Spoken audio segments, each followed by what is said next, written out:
wanataka kutuambia sasa kama wana Nairobi, nyinyi hamtachagua mama county tena, kwamba hawa mama karibu ya zaidi ya 100 ama karibu 200 watakuwa nominated kwa party list.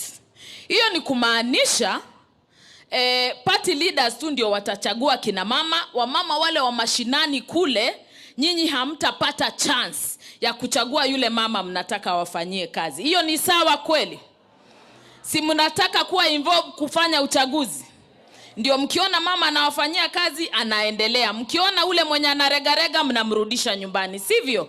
Kwa sababu tukienda maneno ya nomination, kwa sababu mimi ni nominated senator, na najua ile ugumu tunaenda kama nominated. Ile mtu akitaka kunitukana hata social media anakuambia wewe ni senator wa wapi? Wewe umenominatiwa na nani? Wewe umefanywa nini? Wewe watu watabaki wana nominate madada zao, relatives zao. Tunataka hivyo kweli? Sisi tunataka kama kina mama, mimi nitasema kama mama wa Nairobi na mama wa Kenya hii. Sisi tunataka kina mama waende wachaguliwe, hata kama ni kama mama county, waende bunge na kura zetu.